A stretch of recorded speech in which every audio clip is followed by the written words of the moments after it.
नमस्कार, श्री महाकाल लोक टीवी में आप सभी का स्वागत है। आपके साथ मैं हूं प्रियंका। आइए रुक करते हैं आज की तमाम खबरों की ओर। प्रधानमंत्री नरेंद्र मोदी ने तमिलनाडु का चुनावी दौरा किया। कोयम्बटूर पट्टुमेट्टुपालम। प्रधानमंत्री नरेंद्र मोदी ने एक जनसभा को संबोधित करते हुए कहा कि आज मैं देख रहा हूं पूरे तमिलनाडु में बीजेपी ही छाई हुई है। हर कोई कह रहा है डीएमके की विदाई बीजेपी और एनडीए के द्वारा ही होगी।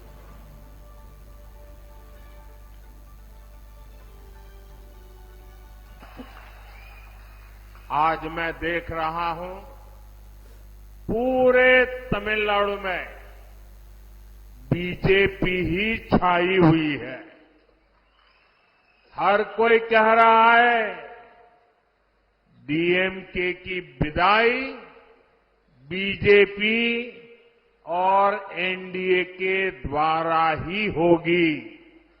आज पूरा तमिलनाडु कह रहा है एक बार, फिर एक बार, मोदी सरकार, फिर एक बार, मोदी सरकार, फिर एक बार, मोदी सरकार, फिर एक बार, मोदी सरकार, फिर एक बार, मोदी सरकार, फिर एक बार, फिर एक बार। केंद्रीय गृह मंत्री अमित शाह ने पश्चिम बंगाल में लोकसभा चुनाव को लेकर हुंकार भरी। अमित शाह ने सभा को संबोधित करते हुए कहा कि सीएम ममता बनर्जी पर जमकर हमला बोला। अमित शाह ने कहा ममता दीदी सीएए को लेकर बंगाल के लोगों को गुमराह कर रही है। ये कह रही है कि अगर आपने एप्लीकेशन भरा तो आपकी नागरिकता चली जाएगी। लेकिन मैं आपसे कहने आया हूं बिना डरे जितने भी शरणार्थी है एप्लीकेशन भरे, सभी को नागरिकता दी जाएगी। आपका भी इस देश पर उतना ही अधिकार है जितना मेरा है। हमने एक कानून पारित किया है सीएए का।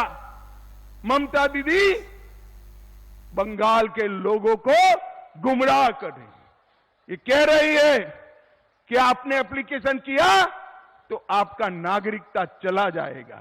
अरे नागरिकता है ही नहीं ममता दीदी, आपको क्या मालूम है? मैं आज आपको कहने आया हूं डरे बगैर जितने भी शरणार्थी आए हैं सीएए में एप्लीकेशन करे, किसी पर कोई केस नहीं होने वाला है, कोई मुकदमा नहीं होने वाला है।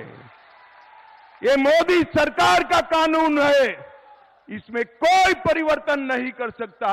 और ममता दीदी आपको जितना विरोध करना हो करो।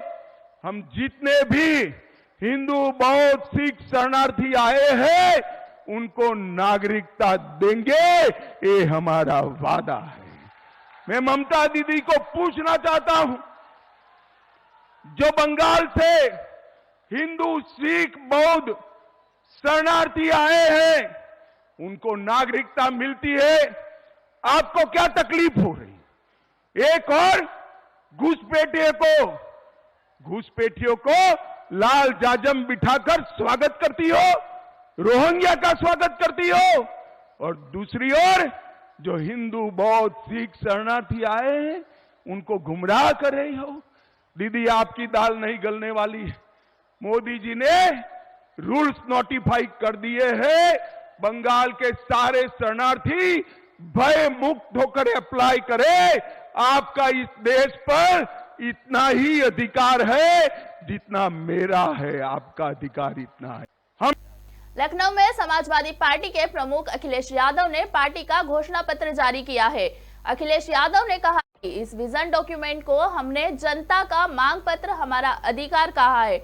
इसमें हमने संविधान बचाने का अधिकार, लोकतंत्र की रक्षा का अधिकार, मीडिया की आजादी का अधिकार, लोकतांत्रिक संस्थाओं की स्वतंत्रता का संवैधानिकता का अधिकार, न्याय और समानता का अधिकार, सामाजिक न्याय का अधिकार, रोटी का अधिकार, महंगाई से निजात पाने का अधिकार, गरीबी से बाहर निकालने का अधिकार की बात कही है। और किसान कल्याण के लिए सभी फसलों के लिए एमएसपी और एमएसपी की गणना स्वामीनाथन फॉर्मूले के तहत इसकी बात के विजन डॉक्यूमेंट करता है।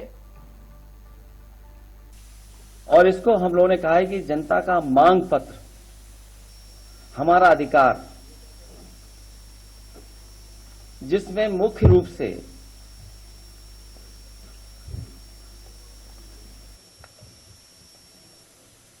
क्योंकि मैं बहुत डिटेल में नहीं जाऊंगा, क्योंकि ये विजन डॉक्यूमेंट है, इसलिए जो मुख्य रूप से बातें रखी इसके अंदर, इस जनता के मांग पत्र में, वो सबसे पहले संविधान बचाने का अधिकार, लोकतंत्र की रक्षा का अधिकार, मीडिया की आजादी का अधिकार, लोकतांत्रिक संस्थाओं की स्वतंत्रता एवं स्वायत्तता का अधिकार, न्याय और समानता का अधिकार, सामाजिक न्याय का अधिकार। और जहां सामाजिक न्याय के अधिकार की जब हम बात करें तो वो देश के विकास के लिए जरूरी है, देश की खुशहाली के लिए जरूरी है, सबको साथ लेकर के चलने के लिए जरूरी है। और जब हम इंक्लूसिव डेवलपमेंट की बात करें तो सामाजिक न्याय के बिना इंक्लूसिव डेवलपमेंट कैसा। इसलिए देश के विकास की धुरी है जाति जनगणना, जो जरूरी है। रोटी का अधिकार, महंगाई से निजात पाने का अधिकार, गरीबी से बाहर निकालने का अधिकार, सुरक्षित वातावरण में जीने का अधिकार, जातिवादी टिप्पणी से मुक्ति का अधिकार, गड्ढे मुक्त सड़कों पर चलने का अधिकार, 24 घंटे बिजली की आपूर्ति पाने का अधिकार, गरीब को भी उच्च श्रेणी की शिक्षा पाने का अधिकार हो, बेहतर स्वास्थ्य सेवा पाने का अधिकार, बेहतर सार्वजनिक परिवहन पाने का अधिकार, खेल प्रतिभाओं को निखारने के लिए आवश्यक संसाधन पाने का अधिकार, सुविधा से एफआईआर दर्ज कराने का अधिकार। और जहां सामाजिक न्याय की बात कही गई है, वहीं ये विजन डॉक्यूमेंट इस बात को कहता है कि जाति जनगणना में देर नहीं होनी चाहिए।